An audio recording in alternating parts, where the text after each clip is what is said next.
Yes, for those who are unable to attend. I see 95, so maybe 20 are still on their way coming, or around 21. Yeah, so I'll keep our discussions in the main room, just so that we have that, you know, togetherness, and that we can contribute and nobody feels awkward, hopefully. Yeah. So, and then do you guys have any questions about the syllabus or the class or upcoming assignments? I always want to start every week with answering questions. So if you guys have any, or sometimes you send me emails or you send us emails, and you know, sometimes maybe emails might not answer questions well. So if you have any questions, please bring them up.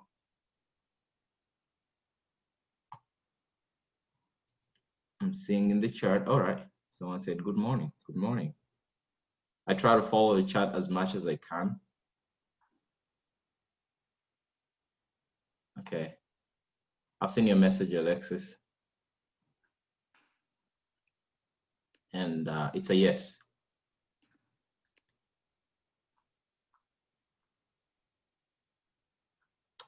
All right. So since there is silence, my high school teacher used to say silence means yes. So I'm guessing there are no questions and you guys are golden or good. So let's go ahead and get started. So I have a poll. I love polls. So why don't you guys, oh, is there any question there? Hello? All right, I thought there was a question. So you guys go ahead and take this poll. I've given you a couple of statements, I believe 6 statements. If there are more than that, hold me accountable to that. But please choose a statement that represents how you feel about culture, or the importance of talking about culture with kids. I set it up as a multiple choice poll, so choose as, you know, many as you want, but keep it, you know, between 1 and 3 or 1 and 2. All right, let's go. The poll is launched. So take your time, take about 4 minutes, read through all the options and check like 2 that best describes what you think the importance of culture is.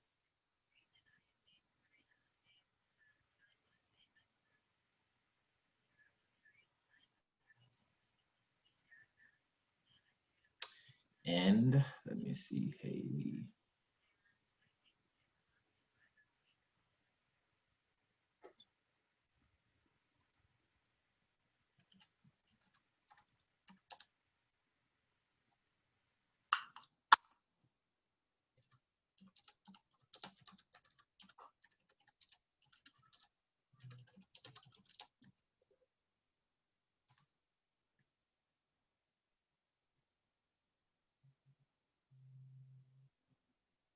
Okay, you can see the progress.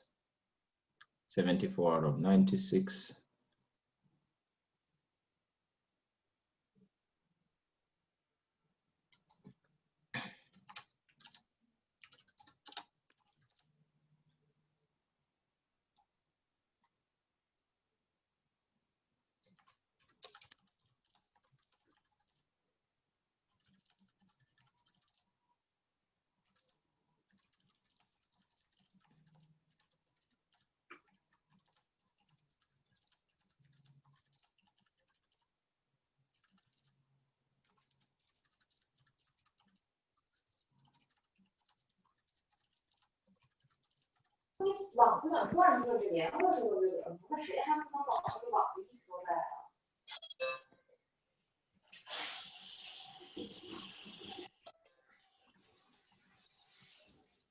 还有人在加入，还有人在尝试加入。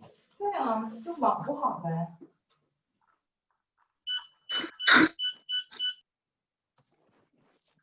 All right, so I believe people are done. I will end the poll and then I'll share the results.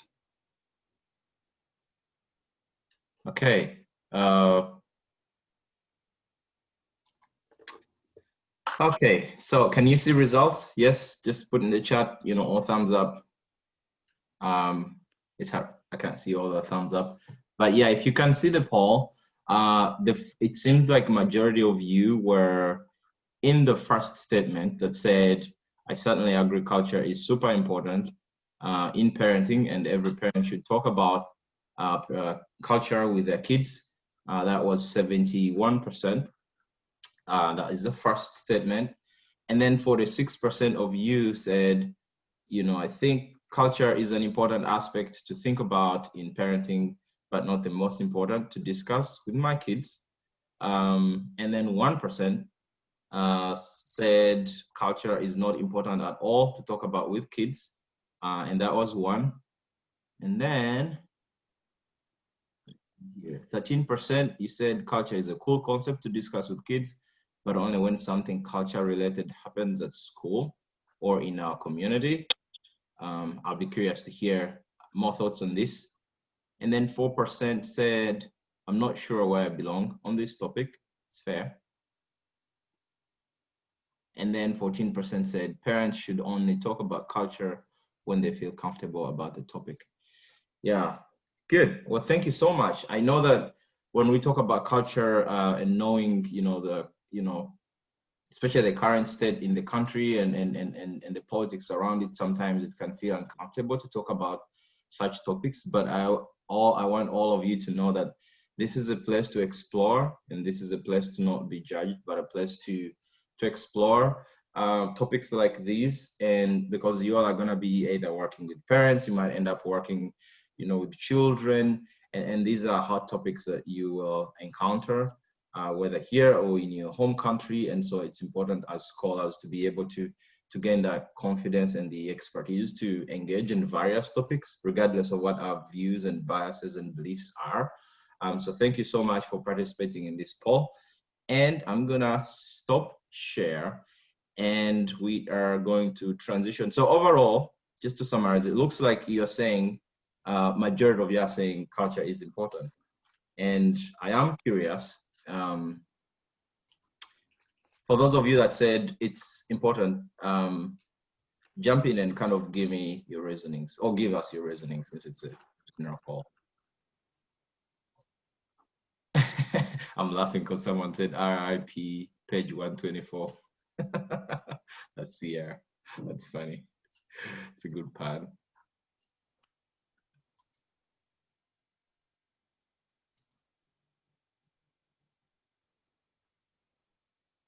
Okay, so let's go ahead and watch these two. I'm pretty sure that maybe you guys watched the videos, but if you didn't, I'm going to share my screen, and then we will watch one of these videos. I'm looking at the time. So let's watch one, and if you had an opportunity to watch both, I'm curious to hear your thoughts. But I like both videos because I feel like they tackle some differences, different ways of approaching how parenting is approached in different cultures and outside of the United States at least. But also it's important to note that even within the United States, there's different cultures. I think one of the questions that seemed like tricky to most of you guys last week was the family that lived in the same neighborhood and, kind of played together. And then some of you thought that those families would have the same culture, but you can live in the same neighborhoods and still have different cultures. So it's important to know that culture is not only about, where you live or your country or neighborhood, but it's also within a family. Every family has a culture. So let me go ahead and share my screen, and I have to share my computer sound. So we're gonna watch just a video that talks about different ways of parenting around the world, or tips. Let's see here. All right, and let me know if you can hear the video or if you cannot hear. So let me do that. As you may feel like you've got it all figured out, you just might reconsider your game plan after learning how parenting varies in different cultures. From speaking to your kids like adults to relaxing that strict 7:30 bedtime, there's a lot American moms and dads can learn from parents around the world. Sharing the same meal. In the land of kids' menus and Happy Meals, it might be surprising to hear that in some other countries, kids just eat whatever their family eats. No chicken nuggets, cereal, or macaroni and cheese while mom eats her veggies. According to the parenting site Mommy, many cultures around the world skip the kids' menu entirely. In South Korea, kids learn to eat some of everything that's placed on the table. And that likely includes foods that are fermented or pickled, grains, proteins, and whatever else makes up the meal that day. And according to Parenting Magazine, Egyptian, Italian, and Argentinian parents emphasize regular family mealtimes. It might not seem like a big deal, but kids will build and strengthen important familial relationships that will last the rest of their lives. Potty training early. According to the Mother Company, in parts of China and India, babies as young as 6 months start potty training using special pants that split at the crotch. Babies also crawl or run around without pants or diapers, and going right on the sidewalk is no big deal. This method results in many of the kids being potty trained much sooner than their American counterparts. Additionally, the Journal of Pediatric Urology reports that in Vietnam, some babies are taught to pee when their parents whistle. While this may sound odd to American parents, Vietnamese babies are often potty trained by the time they're 9 months old. Ditching the baby talk. Baby talk is sometimes controversial in the United States. Some parents argue that it slows babies' language development, while others say that it's no big deal. According to women's lifestyle site Pure Wow, in France, adults speak to young children just like they would to anyone else, as a sign of respect. Teaching them independence. Wendy Mogul, clinical psychologist and author of The Blessing of a B-, explains that according to Jewish teachings, parents must teach their children to swim. The reasoning for this? To teach your kids the skills and independence required to grow up and thrive as successful adults. And according to Rodale's Organic Life, in Germany, kids 3.5 years of age and older spend 3 nights at a rural overnight camp each spring. There, they learn to be more independent and have fun away from their parents. Letting them cry. It can be difficult not to give in to your screaming toddler's demands, but according to Pure Wow, Italian parents don't indulge bad behavior. If their kids are throwing a tantrum, they let them do so freely in an effort to show that screaming and crying isn't the way to get what they want. Giving them chores. According to the Mother Company, even the youngest Mayans in Central America are given household or farm-based tasks from an early age. This helps them develop a strong work ethic, lets them own their work and responsibilities, and contributes to the family. Kids are expected to work and assist with family finances from a young age, so the experience with chores and other responsibilities is invaluable. Getting some fresh air. In Scandinavian countries, kids spend time outside every single day. In Denmark, Finland, and Norway, it's not uncommon to see babies in strollers lined up outside of shops and restaurants, even when it's really cold, while caregivers and family members eat or shop indoors. The BBC reports that these parents believe the practice keeps their little ones healthy. Cuddling up. Many moms know the benefits of snuggling their babies.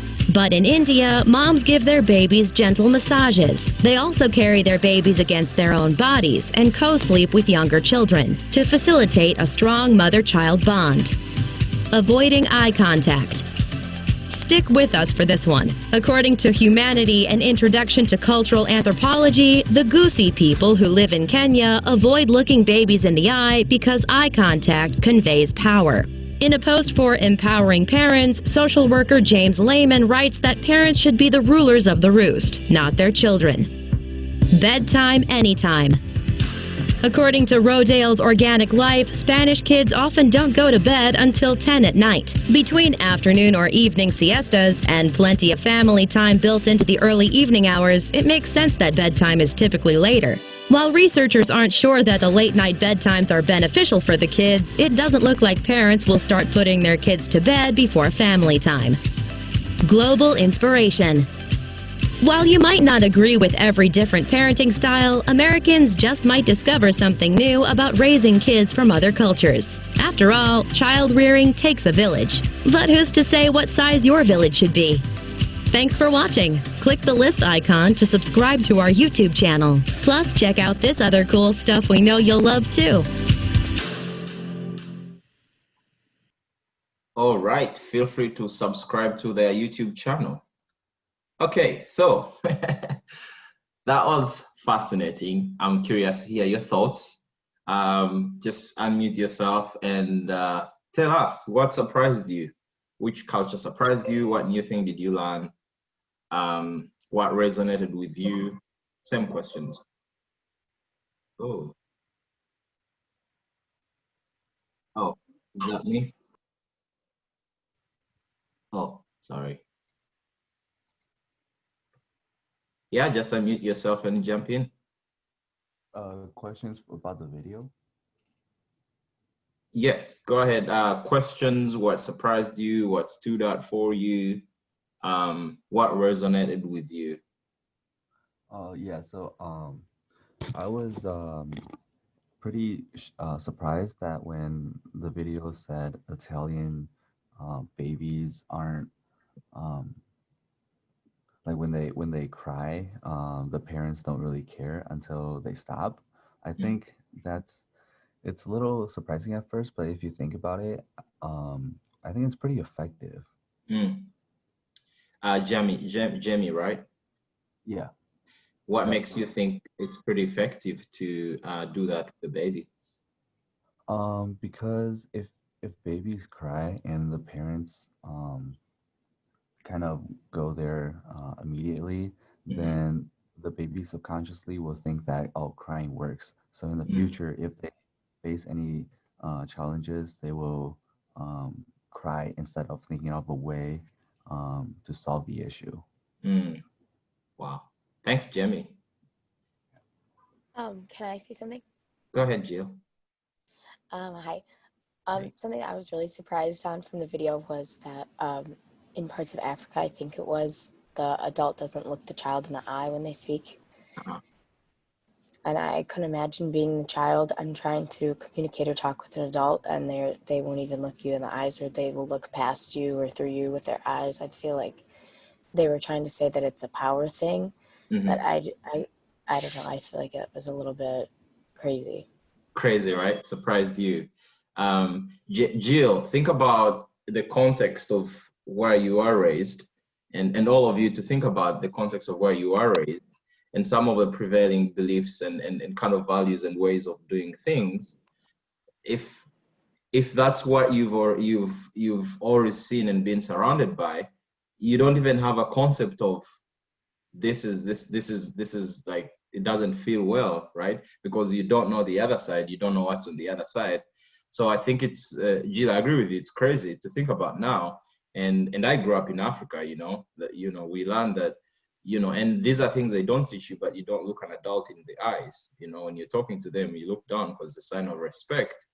But then now I come to America and you learn the opposite. When you're talking to someone, you look them in the eye, face them, give them a smile. Sometimes you can frown your face, but it's crazy to learn this way and then think about, oh shoot, there are other people in the world that don't allow their kids to look them in the eyes, right? Right. Yeah. Yeah, go ahead, Jill. No, I was just agreeing. Yeah. Yeah. I'm going to read some of the chats that are coming in because they're cool. Marnie, and if I butcher your name, please raise your hand and like slap me in the face. No, don't. But just correct me. I like the idea. Marnie said, I like the idea of getting rid of kids' menu and kids eating what we eat. Huh. I'm curious, Marnie, if you're comfortable elaborating more on this. What do you mean?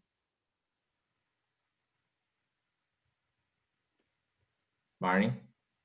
Kids, like the mac and cheese and chicken tenders and french fries. They always expect them to eat the meals with them, which I think is important because then they don't have picky eaters and they're eating better anyways. Thank you. So you think that because parents maybe sometimes have a different menu, that some of those foods might not be healthy for the kids to eat? I guess it depends. Like I think there's ways to all eat the same food without the kids eating chicken tenders and french fries and the parents eating some complicated thing. Like I think you definitely can serve something that everyone can eat. I see. Thank you. David says, I never thought leaving a child in the cold would be thought of as a good thing. David, I'm curious if you're from Michigan. I mean, yeah, same. I was surprised. I'm like, what? As an adult, when it's cold, I'm just running in the house. Now you tell me to leave my child in the cold. And then Bella said, something that surprised me was the fact that some cultures have a specific ideology about making eye contact with older generations / parents.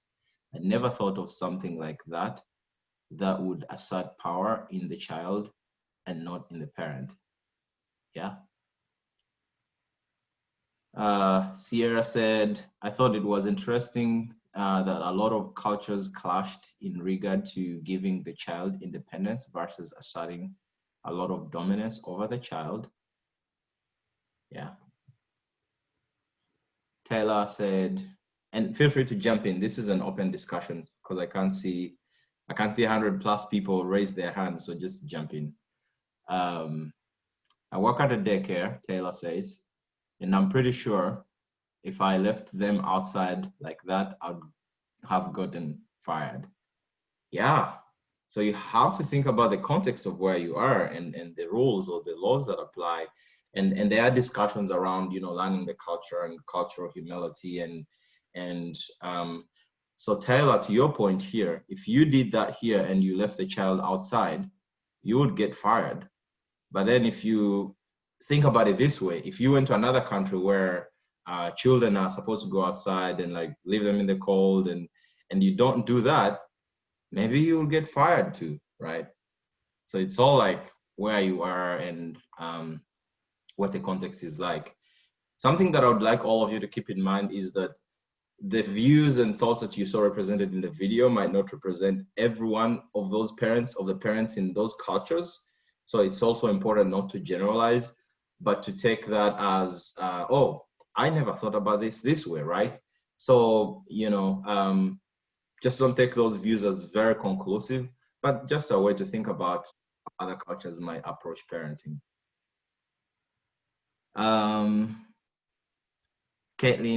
Caitlin, do you want to read yours, please? Of course. I said I was also surprised by leaving kiddos outside. I know that they like this being a healthy practice, but coming from here and coming from like a state where winter is like a real thing, like I would worry about them being like sick. And I know even when I was living in Spain that, if you went outside with your hair wet, like you would get sick. Like that was the message. And then I was also agreeing about like the whole just eating like what adults eat thing, which is also like that. Also, that was like a really normal Spanish thing to have kiddos just eat whatever their parents are eating. Yeah, nice. Thanks, Caitlin. Please mute yourself if you're not talking. Only unmute yourself if you're talking, because we can hear like some of you are talking to your parents or siblings in the house, I don't know, and everything comes to the class. Let me read a few of the chats here. Taylor again said, I wish, thanks Taylor by the way for participating multiple times. I wish my parents would have done that. We ate the same couple of meals over and over again, and now I'm a picky eater. I hear you. That was the case in my family too. We like, you eat rice like for 5 days. I'm like, no.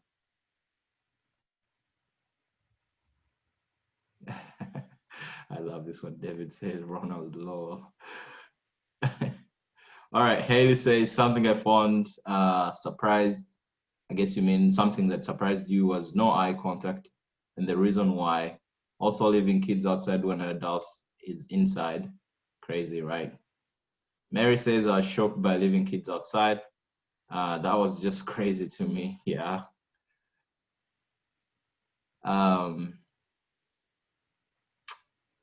Charlie says, I definitely wish my parents had me try more foods when I was younger. That's definitely an interesting concept. George says, I love the family time. I remember having to go to bed at 9 p.m. every night, but cool to learn that some cultures get that family time in. My siblings are having kids of their own now, and my sister has her son up with us near as late as possible, while my brother and his wife are doing sleep training with their infant son. Quite a contrast. Yeah. Yeah. All right. Other thoughts from the general classroom?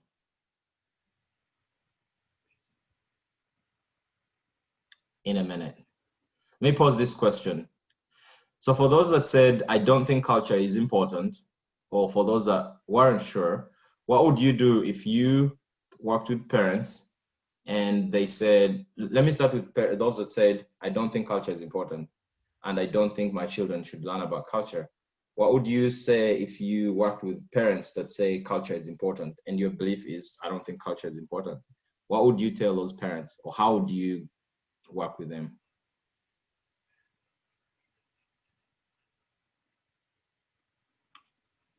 Or majority of you said culture is important.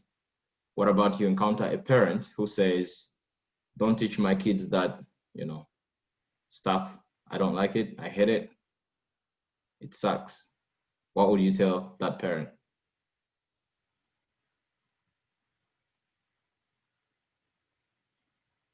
Sydney says, I love that my parents made me try a lot of foods and had me eat what they would eat for dinner. Now I will try any foods and love so many different foods. So I think it is a good idea to have children eat what their parents eat. Nice. David says, I think culture is important to agree, but too much or too little will have adverse effects. I'd be curious, David, what is your measure of too much and too little? If you just unmute yourself and share your thoughts. Well, I think if something's too, if a culture is too strict, too rigid, and then the kid goes out into the world with the same beliefs as parents have in a world, in 2020 where you kind of have to be more open-minded, well, that's going to be an issue because you kind of have to be more, fluid with your thoughts, and there's no place to be rigid. But also, if you're not taught enough on your culture, then I feel like you lose a piece of your heritage. Love it. So David, what you're proposing is more of there has to be a balance. Yeah. Love it. Thank you.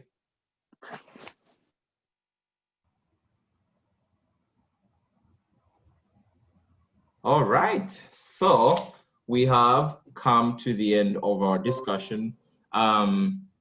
Like I said, the views that were presented in these videos might not be representative of every parent in those cultures. So keep in mind when you meet someone from Kenya or India, don't be like, hey, you guys did this thing, because you'll be surprised. They'll be like, no, I don't know what you're talking about. So these are some of the things to get you thinking about different ways of how parents approach parenting across the globe. And I would challenge you, for those who are from different states or even within Michigan, one of your assignments is asking you, I'm gonna be asking you to interview a parent, and so those are some of the things you'll be looking for. I believe that's due in somewhere in October, November. But in that interview, these are things that will come up in your discussion. So I'm giving you a hint to ask parents and see how culture influenced how they parented. So yeah, thank you so much. Oh, I'm thrilled by these chats here. I'm gonna read two of them. I have to admit that culture, this is from Jianming. I said, if I butcher your name, please forgive me, don't slap me. I have to admit that culture has an important relationship with family and parenting. Yeah, I wish I could hear more on this point, Jianming, and maybe correct me if I'm saying your name wrong. Haley finally says, the information from the videos, will they be quiz questions? No, Haley, don't worry about that. The videos are for us to discuss and think through. If I'm gonna set a question on the quiz in the videos, I'll let you know. I don't like to confuse my students because I don't like to be confused myself. So I'll tell you whether if the video has quizzes. All right, thank you so much, y'all, for joining in. I know for those who are in Michigan, it's still early morning. If you're in California, it's probably 6. Wait, no, maybe 8. So I'll let you guys go. Thank you so much for participating in this discussion. It was so wonderful to hear your voices and read your chats. I think one of you requested to hang around, so I will hang around, but the rest of you are free to leave. Thank you so much. See you next week and enjoy your learning this week.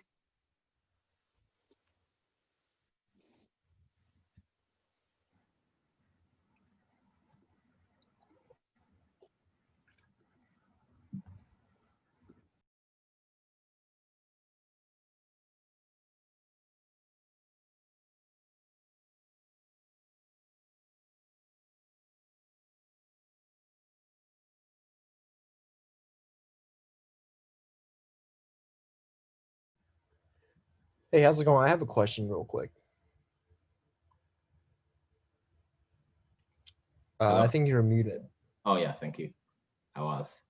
Who is this? So for the quizzes, is there any way that after you take the quiz, because I know that because I think I got like one wrong from the last quiz. Is there any way that I can see which is the correct question? Yes, so thank you for bringing that up because I have to do that. So my apologies for not doing that for quiz 1. But yeah, there's certainly a way. So like this week's quiz, I set it up for you to be able to see the question you got wrong. So that should be correct. Okay, yeah, I just want to be able to see like which one is actually the correct answer because it only shows you got the question wrong. It doesn't show like the correct answer. Oh, so you're asking if you could see what the correct answer would have been after you get it wrong. Yes. So after you taking the quiz, if you get like 2 wrong, it only shows the question, which one you got wrong. It doesn't show you like which option is the correct option for that question. I see. I'll have to look in. I believe there's a way to do that, but I have to look into it and I'll let you know. Okay. Yes. I believe there's a way to do that, but I have to ask D2L.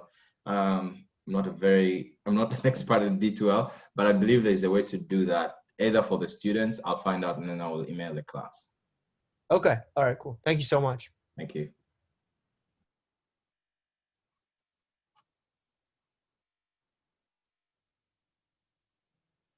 Daniel says same problem with Aaron. All right. Alexis, are you here?